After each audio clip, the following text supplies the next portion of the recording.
Magma chamber? Oh. So this is why it was in development hell. Magma chamber, just like League, eventually cancelled.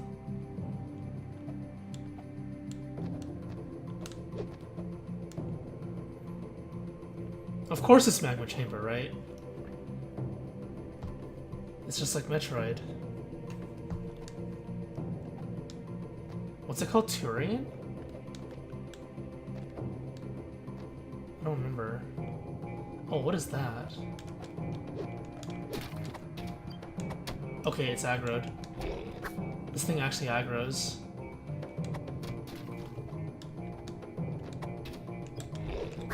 Oh my god! That's painful.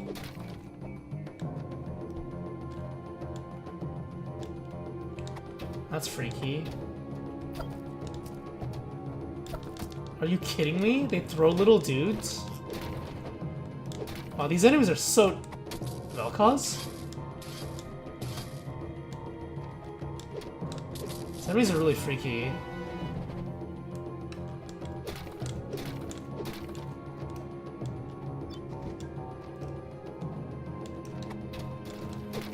Dagger's not very good against enemies like this. Ugh.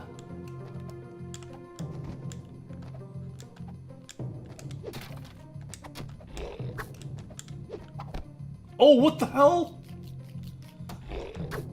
Oh my god. Oh my god, it's actually gonna kill me.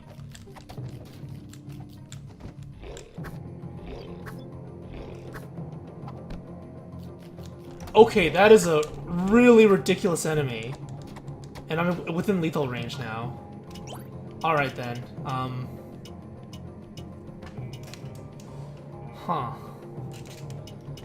Let's start off with the bread then. This will prevent lethal. Jeez. You just can't walk under. There better be a save point, but I doubt it. That's not useful. I need the HP potion. Please give me an HP potion.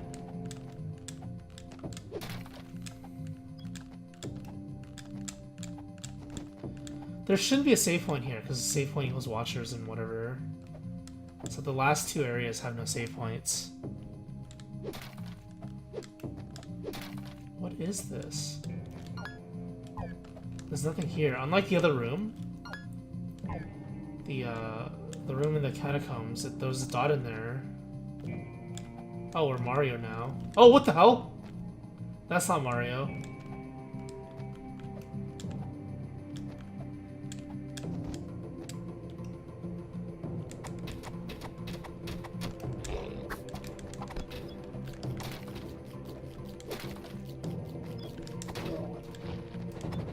That's not how gravity works, but okay.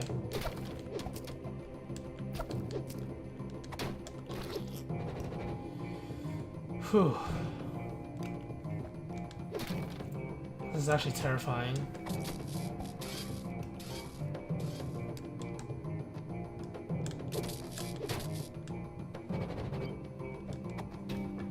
I really need a save point.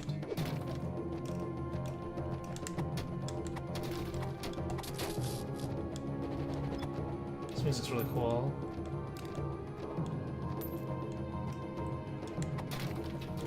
Those leaping guys are the scariest. Oh, what the hell is that? Is it a mini boss? Because I can just cheese it again, right?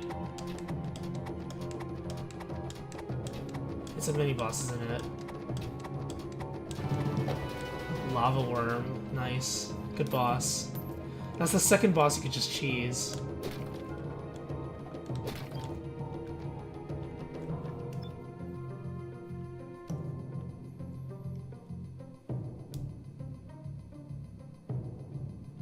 This music's really cool. Is the background getting wavier because of the heat? Oh, this better not be the final boss. Wait, I fully healed because I leveled. I should be okay then. This has to be the final boss. It's like reverse Sigma. Instead of climbing up, you fall down.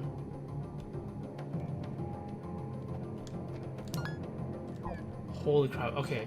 Save point and then boss, right? No, I don't think so. Oh! This must be the other guy. How do you get in here, though? Oh, no, it's not him. As my men and I returned to complete a shrine, we found the king and his minions waiting for us. He made me watch as they pushed my workers one by one into a seemingly bottomless chasm, saving me for last. The drop seemed to take forever, and at the bottom, the bodies broke my fall. All but 3 of us perished. However, we did not let this shake our faith. We built this final shrine to aid the Lightbringer, whomever they may be. I have faithfully served the Watchers, and now it is time to join them at last. That's why this is here. I see. That's a really interesting way to explain why there's a save point right before the final boss. I'm still gonna die though, I think.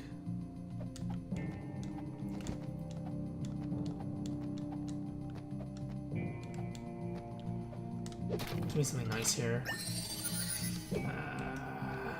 It's okay, I guess.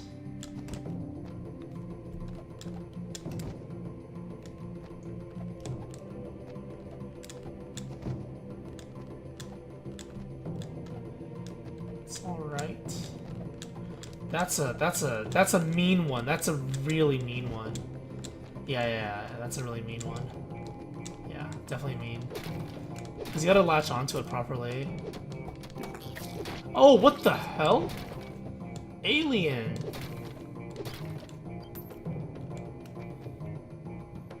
Spewing lava. Nice.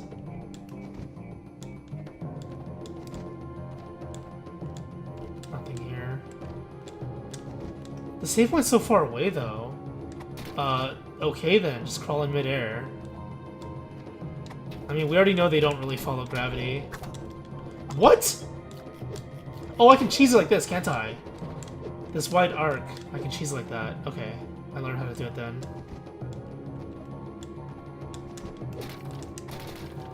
Holy crap. That's not a mini-boss? Huh. Huh.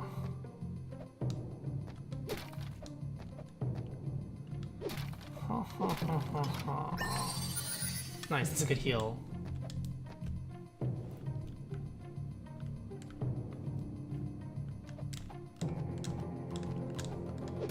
Is there another save point? It wouldn't make sense if there was one.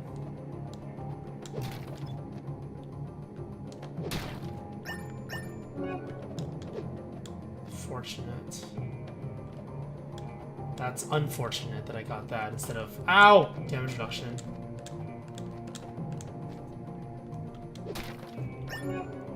Crate Buster. I don't know what that is. Maybe it's like bust a certain number of crates.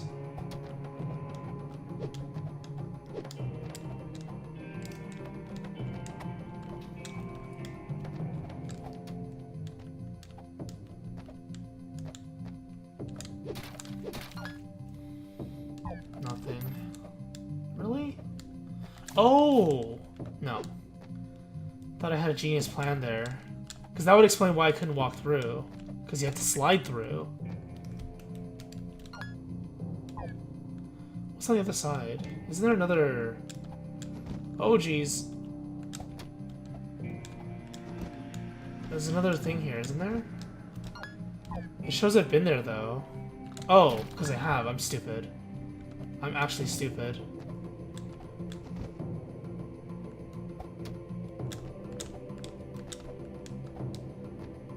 Alright then, ignore that.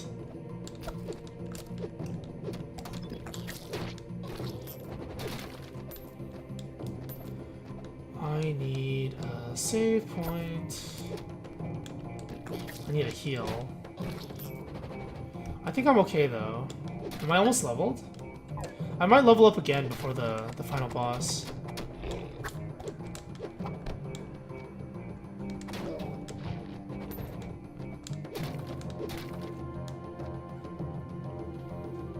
This thing again.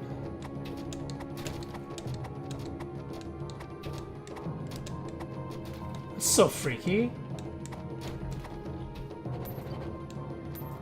Luckily you can cheese it. This must be it, right? This music's so cool. Oh! Here we go. Any day now. Oh, what the hell? That's who lock? Of course it's the tentacle monster.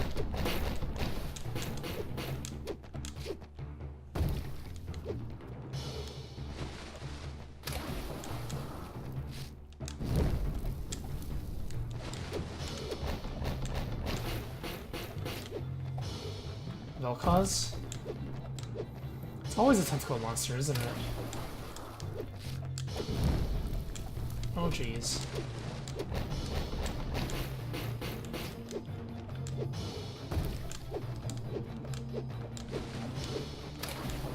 There must be a phase 2. This is way too easy. Oh crap! Okay, that's annoying. Oh, what the hell? Vel'Koz! Laser!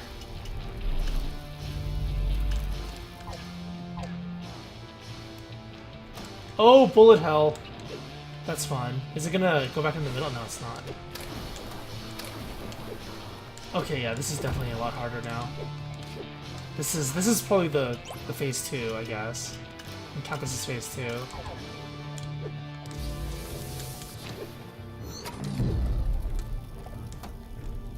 Crap.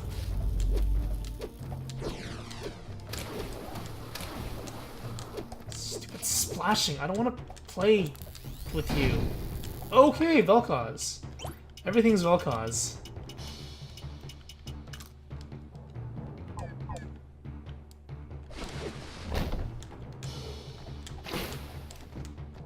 Nice. Nice. I'm almost dead again. Okay, okay, okay, okay. Am I actually gonna die for the first time? I can take one more hit.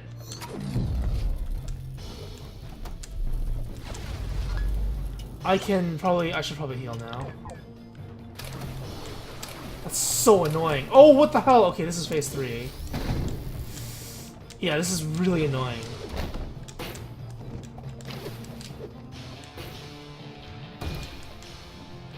I'm gonna die.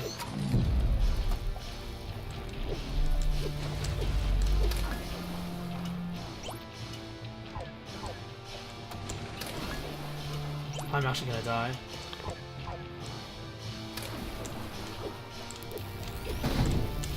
That attack, though.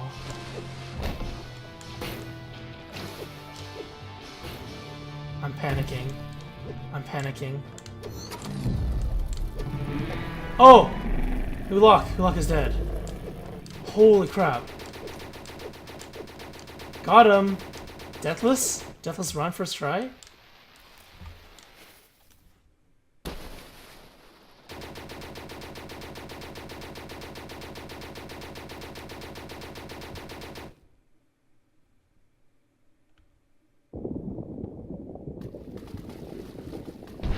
Oh, ow.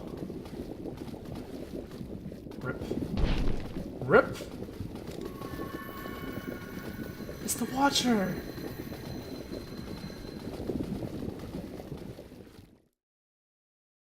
Wait, what about Swordy? Swordy, though. My sword. And before it's all a dream. Oh, my sword's here. Are you alright? I was resting in the tavern when everything began to shake. I rushed out to see what was going on, and I was blinded by a bright light. The next thing I knew, you were right here under the statue. It's saved. The town is saved. A wave of lava rushed through the mines and cleared out all those vile beasts. Even more incredible is that it left behind enough ore to keep the town prosperous for years to come. Magnificent work. Your bravery and dedication truly befit a Guildian knight. I'm going to make sure all of Guildian knows of your great deeds here. Now, enough talk. It's time to celebrate.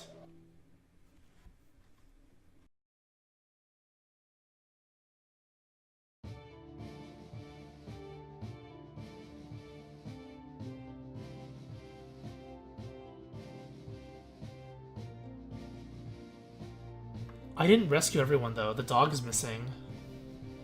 Oh, it's Reese!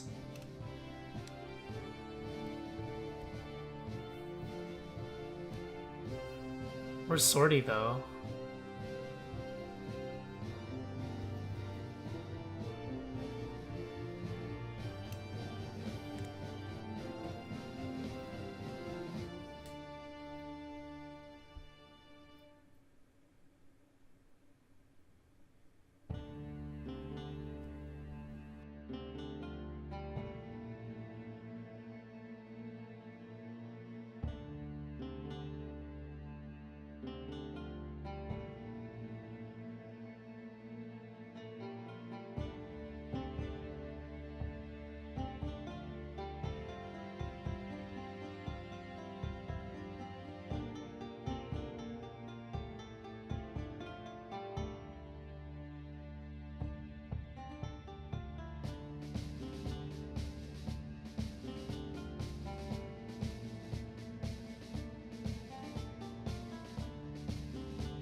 Rescued 90.9. So I'm missing the dog. Damn, that really sucks. 99% explored. Damage taken. That's a lot of damage taken. It doesn't say deaths, though. There we go. No deaths. Nice. Nice, nice, nice, nice, nice. What if I start a new game? What can I make this difficulty now? Oh, maybe I need to clear it on hard. Wait, where's my clear data? This is not my clear data, is it? Is it? No, it's not. Because I should... Oh, it is. Oh, okay. I should have 99% explored or something, right? Weird. I'm just gonna see if there's any post-game content. There probably isn't. It's meant to be like a roguelike. So you just keep on playing it from the beginning. This must be the dog. So what have I not explored? The keep is like almost all off limits, or it was before, because I need a double jump. The areas in the mines as well need double jump.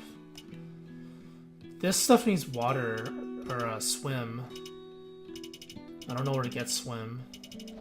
I'll figure this out eventually. Okay, so let's finish up this playthrough with closing statements. This is going to be a long one, a really long one, since I've played the game so much, much more than my usual playthroughs.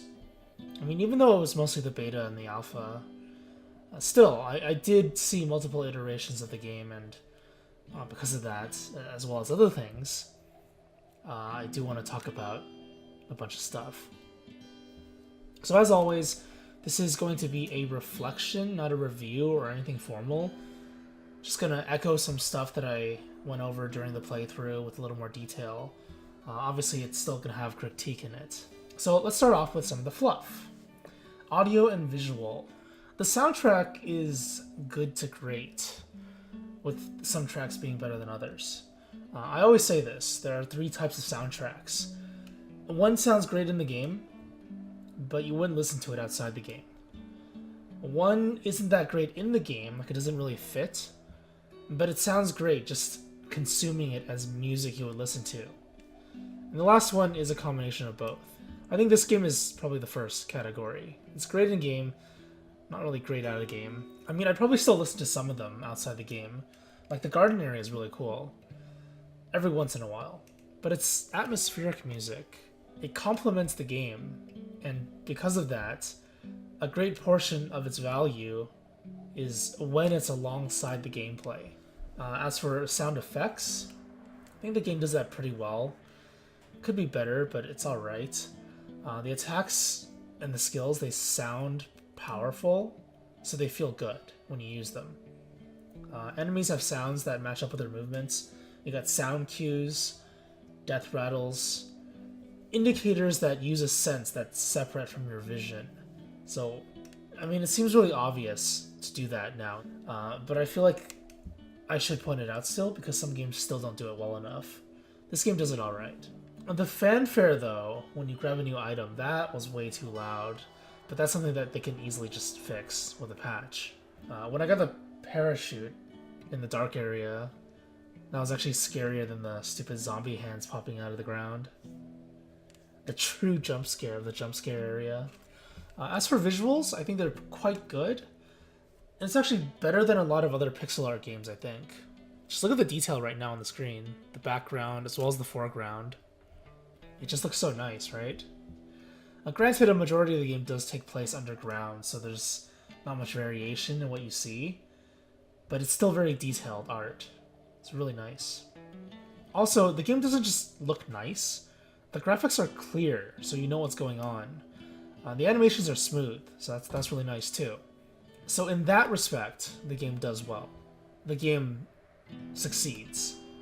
Because in some games, even if the graphics look okay, like even if the art looks okay, sometimes it doesn't look that great. And just a little segue, since I've been playing Octopath, some people out there, they think that good graphics must be 3D models or stuff like that, and that pixel art is lazy or bad graphics or it's outdated. When I talk about stuff regarding audio and visual, it's never really about the degree of technology when I look at it. It's rather the utilization of that technology. So you can have a game with really simple pixel art that is exceptional in the graphics department because the colors and the patterns allow you to see the game well enough, clearly enough, so that you can perceive what's going on really well. That kind of stuff. Or you can have a game that looks amazing, but the combination of all this amazing art looks like somebody puked all over the screen. Artists spend a lot of time honing their craft. And it's also like this in games. They spend a lot of time making sure the graphics work well together. It doesn't always pan out, but there's a lot more to it than just, having beautiful art or modern technology. It's the composition. So yeah, audiovisual, Chasm does that well. For what it tries to do, it does it well. So moving on to story, this is kind of where the game starts to falter a little bit, and I'm gonna go into some pretty long details about this stuff that's related to like writing and narrative. So just a warning.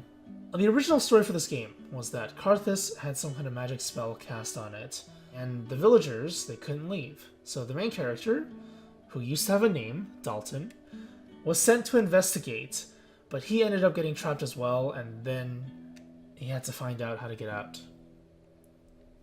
Pretty interesting concept, And from what I can tell, the game just abandoned that. Instead, we have a silent, nameless protagonist who is given a mission by some knights that we don't know anything about, really, except a little bit of history. And he eventually becomes the Messiah from the prophecies written on random stuff on the walls or diary entries. That's our story. That's how the story was presented to us. That is what happens in the game. It's a really lazy and juvenile story that we've heard countless times before. Not that it really matters, okay? Just to put it out there. In Metroidvanias, the story doesn't really matter that much.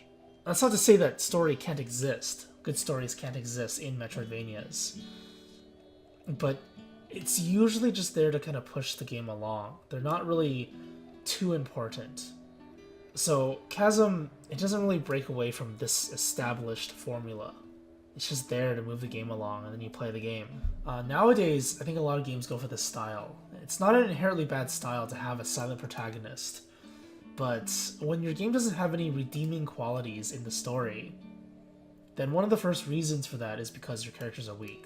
You need to have characters that are motivated to do stuff. Characters that have interesting actions and interactions. We don't really get that, huh? The protagonist, especially, is the focal point of all the characters and the perspective. So if your protagonist is silent and nameless, what are they going to do?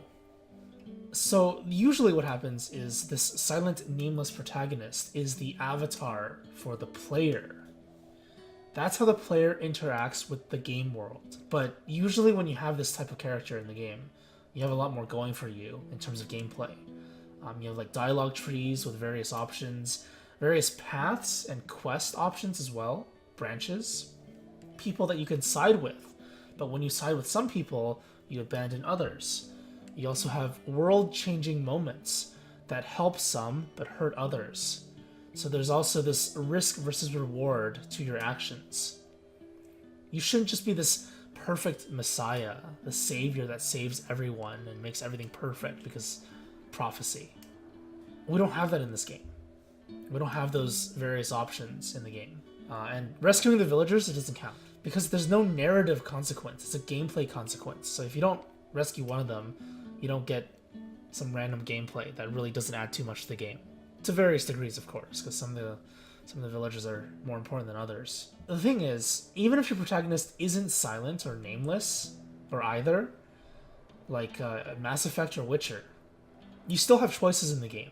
And the character can still be your avatar, and you can still decide on how to tell your story, what your character experiences. And I think that's the main problem with this game's story. Nameless protagonist, procedurally generated, weapon and spell options. Those things add up to the devs seemingly wanting to personalize the story for the player.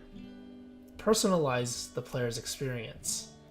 Not to say that they did it well, I'm just saying those are the things that they wanted to do. And I'll get into that later. But unfortunately what happens is when the writers take a back seat and let the game speak for itself, you're probably not going to get a compelling story. It's much better for the writer to create a compelling story with their own characters in a way where they want to steer the narrative and let the player take a back seat too. So when they control it, it's much easier to have a cohesive story.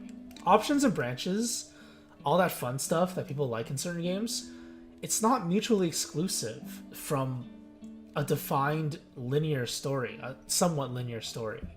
So it's not like you can't have those at the same time. You can have options and branches with a linear story if you want. Now, Chasm is the first game that these devs developed, at least that I know of. It's the first game in the world they built, at least. That much is for sure. So they need to do more character and world development. Like the main character speaking to other characters. For the main character, we have this naive, novice knight, uncertain about what to do in these strange circumstances, sent off to fend for himself, fighting against strange creatures of unknown origins. What kind of world do they live in? What is the situation in their world? We don't know. All we got are hints and exposition from lore dump, wall writings, and diaries. And I talked about this during the playthrough. This is not a good way to tell a story. What about the bosses? What's their significance? How did they become what they are? How did King Trell become this undead skeleton? What about the shaman? The shaman was a very key figure in their cult. Does he not know how to talk? Why doesn't he talk? Why doesn't he say like, oh, who are you to intrude in our territory? You miserable pile of lies, or something stupid like that. You can even have that if you want. Trell was the only character that got development, really. We learned his history and what happened to him while he was still human. And during the boss fight, we got the impression that he was a cocky, arrogant, pompous ass. Even those tiny subtle things are fine. It's enough, really. And yet, they still failed to deliver on that for a majority of the game. This kind of stuff is really important in writing a story. The little things matter, especially if you aren't gonna explicitly write your own narrative. You have to tell the story somehow, and they don't do that. There is no story, essentially. It doesn't really matter. But, you know, it's a Metroidvania, so ultimately that doesn't really matter too much. So let's move on to the one that is important. Gameplay. The Castlevania influence in this game is undeniable. You'd have to not have played any post-Soten Castlevania game to not realize all the influences. Even then, how did they mess up the formula? So before recording this portion of the playthrough, the closing statements, I actually went back and played Aria of Sorrow. It's the GBA Castlevania game. It's like a 3-hour playthrough. It's a pretty short game if you know what you're doing. Even though I haven't played the game for like 10 years, at least. I got lost quite a few times. It was still pretty short. And the reason why I did this was just to do a direct comparison with Chasm. So here's what I noticed. Jump attack like crazy, or suffer really long attack delays. That much is the same for both games. However, in Chasm, you can actually attack cancel more reliably with more weapons. Some of the weapons in Aria of Sorrow, they're even more clunky than the ones in this game. But in Aria of Sorrow, you can attack faster without jumping on some weapons. Now, the most glaring and irritating thing, the biggest difference that I noticed between the games, was the backdash attack cancel. For whatever reason, I talked about this during the playthrough too, for whatever reason, Chasm left it out. Why? The backdash cancel isn't just a way to increase your damage output by stringing in a third attack after your jump cancel, your landing cancel, I guess. It's another way to escape enemy attacks when you're in attack delay, like an emergency escape. But on top of that, it's also a way to reposition your character to change your attack frames and your angle of attack. It doesn't seem like it adds too much, it's just a simple backdash, but it really does add a lot to this style of game. Emphasis on this style of game. And the fact that you can't do that in Chasm made the game so much more difficult than it should have been. And it's not because the game was challenging or designed to be challenging. It's because the game was limiting. But even with that said, is it really that important? I think in the long run, it's really not that important. It's one of those polish and control features. It's really nice to have, but you can still function without it and beat the game without it. That's what I did, right? I basically never backdashed, because I thought it was useless. Another comparison, let's look at some Souls games and Souls-like games, I guess, and what they have in them. Namely, the stamina system. So in those kinds of games, you can only attack and roll a certain number of times before you enter a short delay. The delay is to recover your stamina. And on top of that, all of your attacks have a fairly long delay to them. Maybe not long, but they're noticeable. And even though you recover fast enough, in those kinds of games, half a second could mean death. So you really need to learn how to space out your attacks properly, all of your actions even. Chasm and Castlevania are similar, but they don't use a stamina system. There are attack delays and movement delays that leave you vulnerable, and you have to learn how to play around that. So in that sense, the two styles of games are quite similar. And, you know, again, like I said in the playthrough, a lot of the Souls-like games are a natural progression of Metroidvanias. So, that said, all you need to do is learn how to space out your attacks, and you should more or less be fine. It feels bad, it does, and you could definitely criticize the game for it, You can criticize the game for not having more options or giving you more movement abilities, but you can overcome it without too much effort. Because it's not random or anything, it's fixed. You just gotta learn how it works. Now, another thing I noticed from Aria of Sorrow, and this is somewhat related to the backdash thing, is that the controls feel really good. Now think about it this way. Aria of Sorrow is a Game Boy Advance game. It has 2 face buttons and 2 shoulder buttons. That's it. And still, I never felt like I was limited. Chasm has 4 face buttons, 4 shoulder buttons on most platforms, I think with the Vita being the only exception. And for some reason, the devs didn't utilize half the available buttons, and the controls still felt clunky when executing certain commands. Of course, this is on controller. Keyboard is a little bit different for some things. Backdash, it's on a face button. So you execute it with the same hand and generally the same finger as your attack button. That's a really odd one. L and R are for changing magic, but first of all, it's really expensive, so you can rarely afford a lot of magic spells. Second, when are you ever going to need more than 1 or 2 spells on top of your normal attacks? At which point of the game will you ever do that? The ability to shift them on the fly, when do you ever use that? And I'll talk a little more about the magic system later. This control scheme is the Mega Man X control scheme. Dash is on A, or the right face button, essentially the same hand you use as your attacks. And then shifting weapons is with L and R, the shoulder buttons. Except in that game, you actually do need to shift weapons on the fly to play optimally. The weapons do a variety of different things that are not only just based on the enemy, but based on terrain and positioning as well.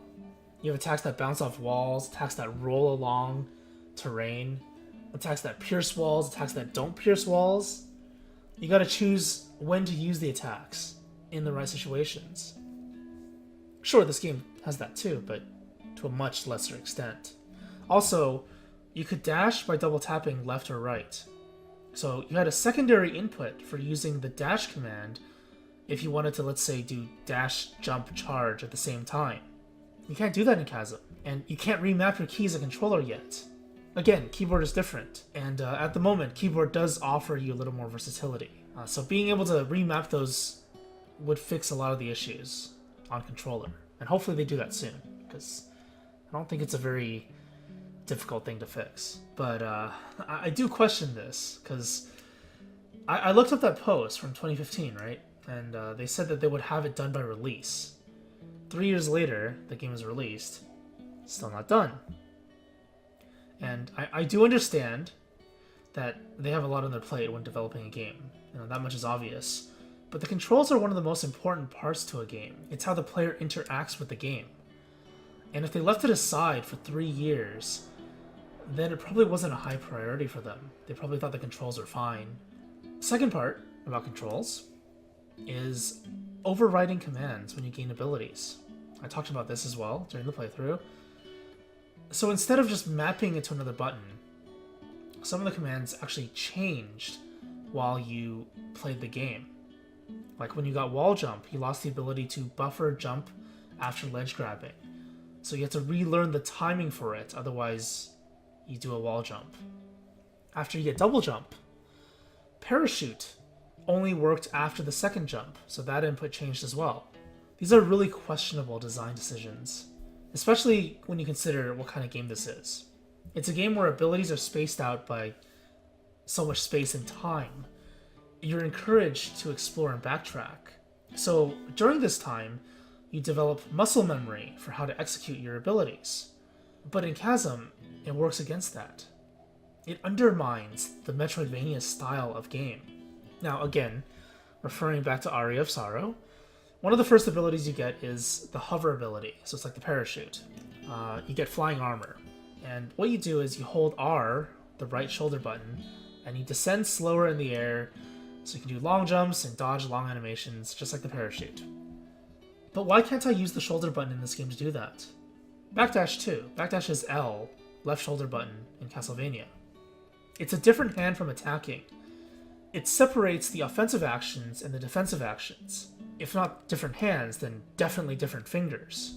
It also separates weapon actions and movement actions. So there's a psychological aspect to the way it's done as well. When you get a new ability in Aria, you either have to change up your equipment to use it, or if it's an automatic ability, like the ones you get in Chasm, as a direct comparison, they're mapped to an unused button or sequence of buttons. For example, high jump. High jump is mapped to L when you're in the air.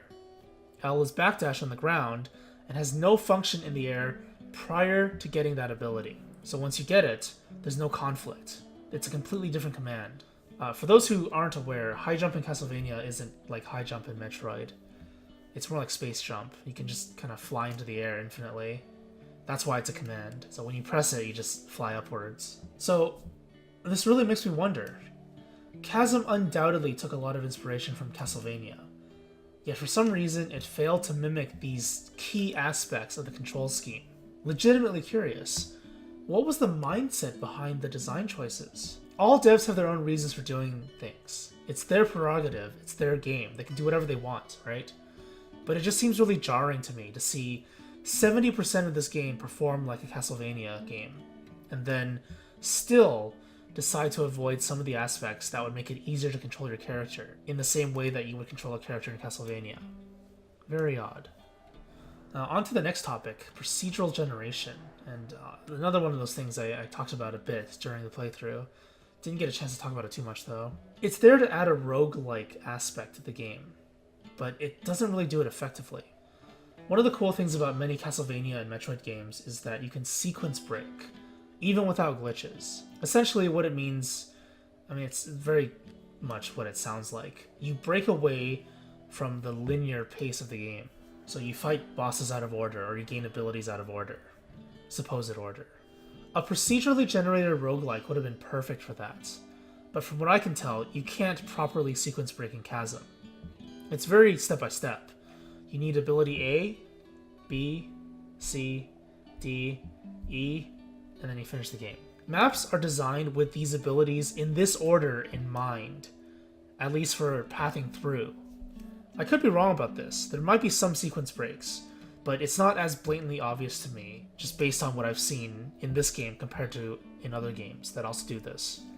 But, like I said, the main issue is that this is procedurally generated, right? Why is the sequence exactly the same every single time? It kind of undermines that aspect of the game as well. Similarly, the game only has, 5 main bosses? That's an absolute joke for a Metroidvania. If the game doesn't have at least 10 bosses, at least a dozen bosses, not counting mini-bosses, then there's probably something wrong. And let's say they go forward and they want to add a boss rush mode. Lots of Castlevanias have that, or at least enjoy that style of game mode. Well, you can't do that in Chasm, can you? There's only 5 bosses. It'd be a pretty boring boss rush. Procedural generation in roguelike games sometimes generate bosses at random too. So for example, for your first boss, in one run, you get boss A. First boss in another run, you get boss D. And then you do the run again, you get boss B. I think that's how this game should have been. What's the point of procedural generation if all of your big goals end up being the same? Sure, your world is different, but the result is the same. Ability branches would have been really cool too, but I think that's really, really difficult to implement properly. Like, maybe you get double jump in the mines in one run, and then the rest of the maps from that point onwards will have that in mind. So you're going to have core areas of the game that are necessary for progression require double jump, since you already have it. The game knows you have it. But other abilities like slide, the game won't have areas that require you to slide through for core areas. I think that would have been amazing. So every run would have been different.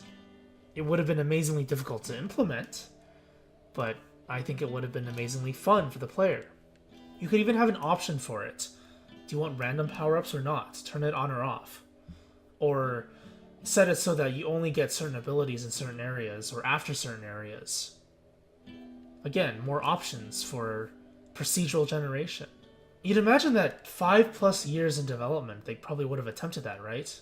They might have. Maybe it didn't go so well. Maybe they ran into a dead end and wasted time. So they had to revert to a previous iteration and then just went forward from there on. Just my assumption, of course, but that could have explained why so much content didn't change since the beta. Now, let's talk about leveling up. Random level ups are horrible in basically every game. I understand why you do it for a lot of games, but it's really lazy. One of the arguments is, well, for this style of game, you can just invest into one stat, strength. The other stats technically don't matter as much because you can just kill the enemies fast enough. And again, it's because of this style of game. It's a skill-based game, not a stat-based one. Not really, like, actual RPGs are. You have control over your character and you can dodge attacks. If you can perfectly dodge every attack, all that matters is offense, right? All that matters is you DPS the enemy hard, because the enemy will never touch you, if you're skilled enough. And that is a problem, because it renders the other stats pretty useless. Now, the way around this is to design gameplay around other stats. For example, having a class system, or more variation in how you use your weapons and skills. Let's say I wanted to be a mage. Maybe I get mana regen as a mage. And that's another weird thing as well. Like, Castlevania has mana regen. Chasm doesn't have mana regen. Why not?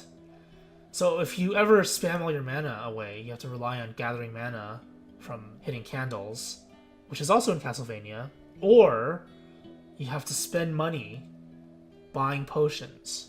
It's like they mixed the old Castlevania and the new Castlevania, the pre-Soten and the post-Soten. Because back in the day, there wasn't mana regen. You just had to collect hearts to get mana. And then in the newer games, there's mana regen. Really weird. Having an archaic feature in a newer style of game. One that was shifted out, phased out. In Aria, I was getting so much money that it didn't really matter. I didn't really need to spend it on stuff. I could have bought mana potions if I wanted to. But in Chasm, you don't get that much money. That's another issue. Okay, anyway, enough of that. That was a little bit of a segue. Back to classes and skills. So let's say you have the mage class, regenerate mana. Fighter class, you can't regen mana, but you're stronger physically. Or you can have a berserker class, leeches HP on hits with physical attacks, but their magic is really bad and they have low mana, so you're not encouraged to use that. Fencer might be a class that's stronger with swords, but they can't use other weapons well enough, or even at all. This limits their options against certain types of enemies that you may need a wider weapon to deal with. Lancer class, same as Fencer but with lances, and so on. Cleric? Clerics can be fun too. They have healing magic and they deal effective damage versus undead, but their physical attacks are weaker, so they have to rely on magic. There are so many ways to change up your character and ways to play the character and play the game. If the devs really wanted to pitch that whole, it's a new game every time, it's your world, your story, that angle, then why not have classes and variations? It's really, really strange.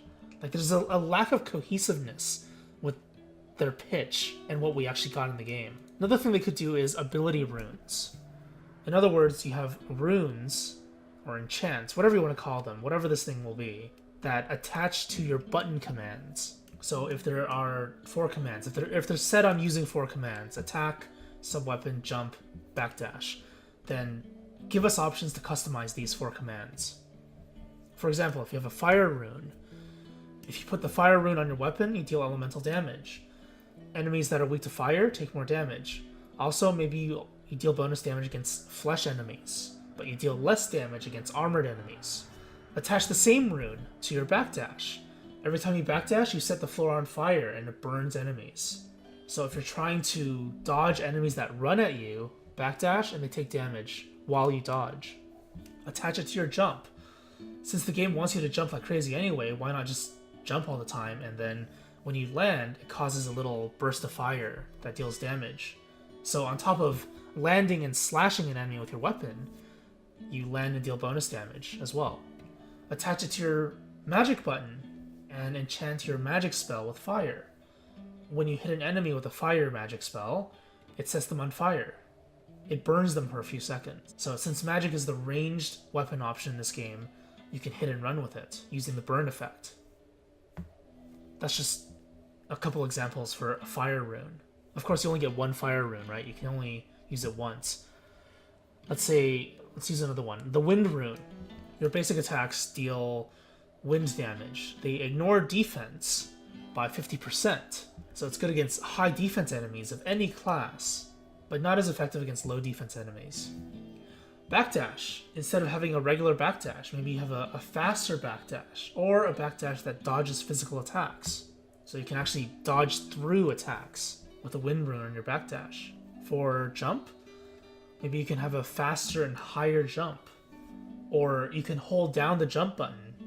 I mean, that's kind of contradicting the parachute, but let's say you can hold down the jump button with this rune system, and you float in the air for 2 seconds before you drop. Floating in the air is actually something in Castlevania as well. You can use one of the abilities to float in the air and then attack the enemy, so you don't need to jump every time and have precision in your attack. You can just float in the right spot and kill it. Certain bosses want you to do that. And then for the magic enchant for wind, your magic does knockback. Again, magic is ranged, hit and run. 4 elemental runes: fire, wind, water, earth. Set them based on your preferences and create your own character. Or you can even add more. You can add like light and dark. Or you can differentiate between wind and lightning, water and ice. So you can have more runes than you have commands. And that way you can truly customize the character the way you want to. Again, your story, your game, your character, blah, blah, blah, blah. But the problem is all you can do is customize your main weapon, your sub-weapon in this game. Wow. Seriously, it really, really undermines the pitch of their game. Procedural generation, create your own new story every time, and there's like almost no customization. Similarly, socketing.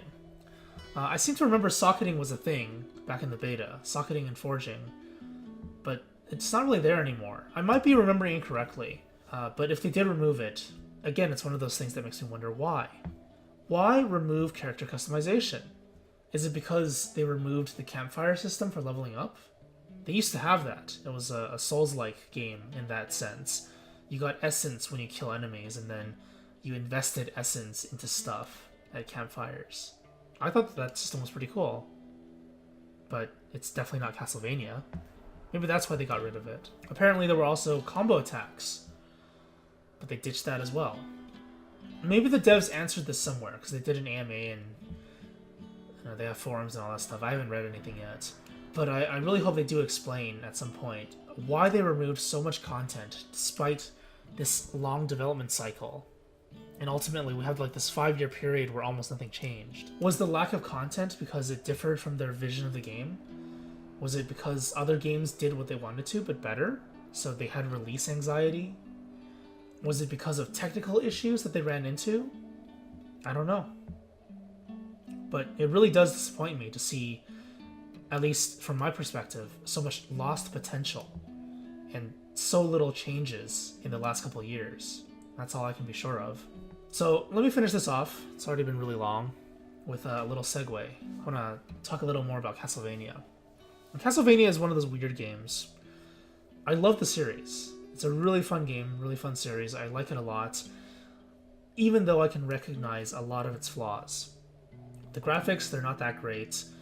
There are rarely any new takes on monsters, visually of course. Sometimes they change every few games, but they're more or less the same, just recycled and recolored. It's functional. The mechanics for the games, they're pretty archaic by 2018 standards. Part of the reason is because they haven't released a new Castlevania, an actual one, in like 10 years. They're functional mechanics, but they're archaic. The characters control pretty awkwardly, and the enemies, especially some of the more notorious ones that jump around and stuff, they're really effective against your controls because you might lack the options to deal with them. It's really annoying. The writing is pretty atrocious for some games. Give or take a few moments in certain games that have some nice subtleties and decent to above average writing, and the story is mildly interesting at best. It's not impressive, but it's not that important either because, it just moves the game along. The music is amazing though, no doubt. 100%, 1000% even. And the art style, generally, except for 2 entries in the series, it's pretty cool too.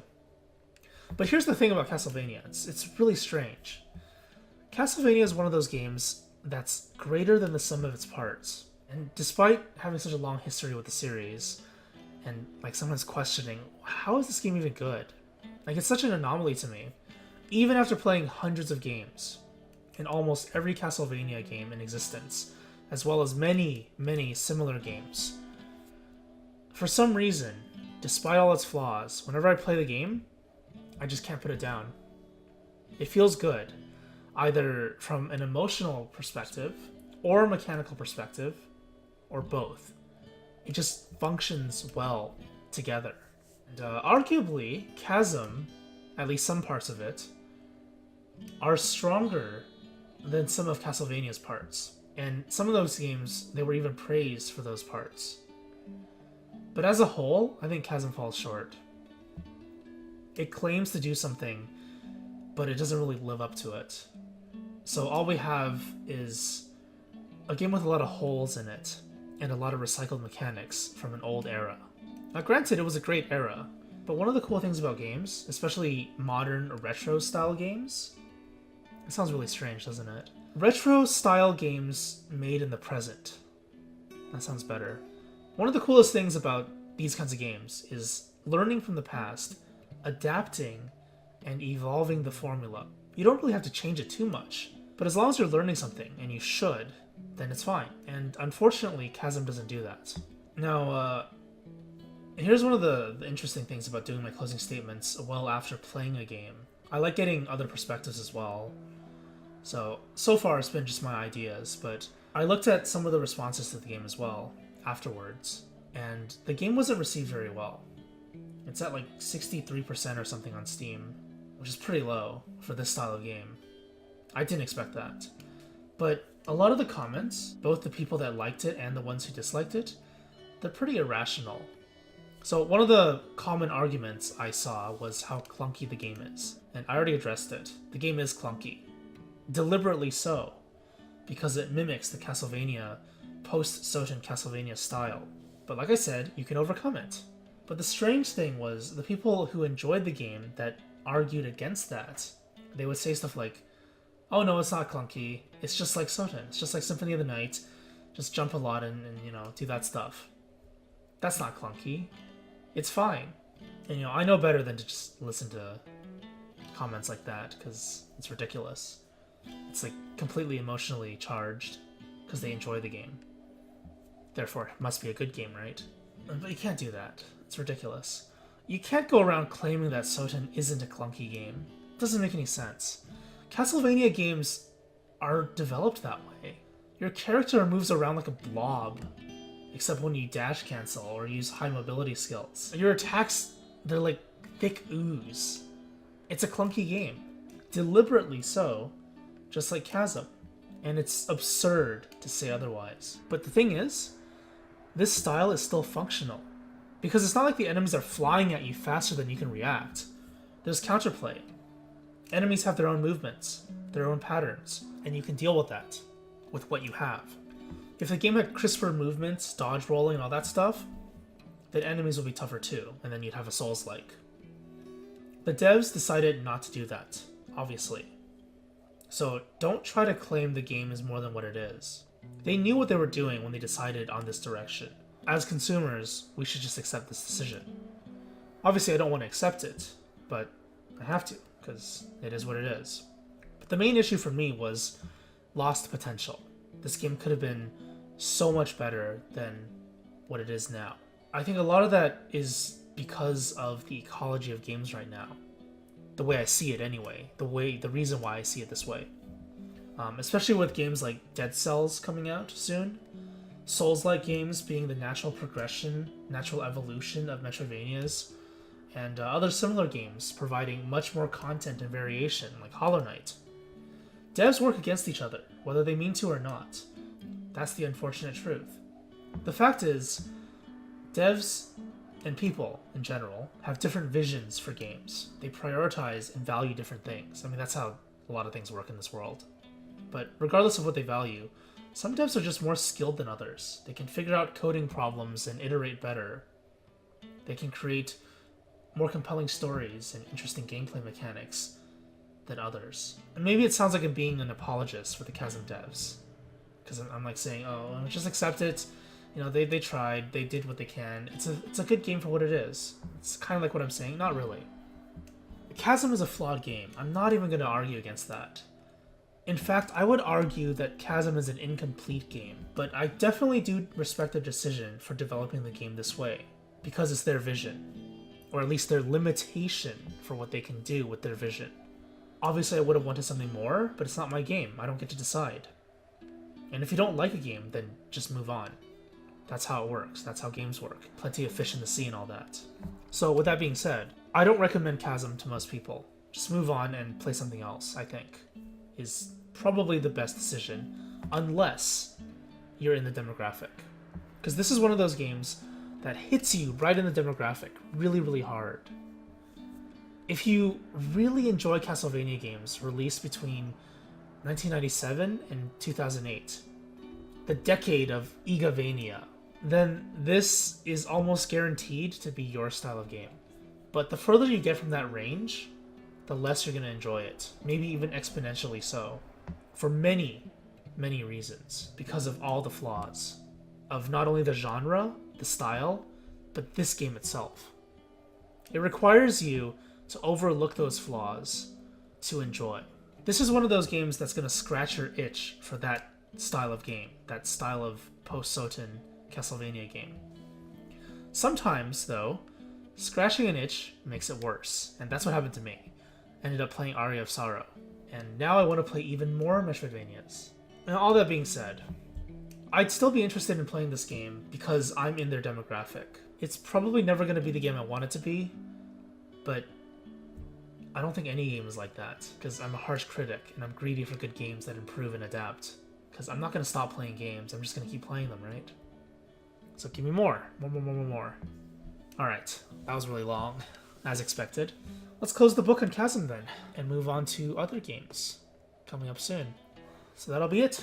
That'll be it for Chasm. Thanks for watching, hope you enjoyed it. If you stuck around for the entire playthrough and the entire closing statements. Really long. I'll see you next time for more similar games, maybe. Have a nice day.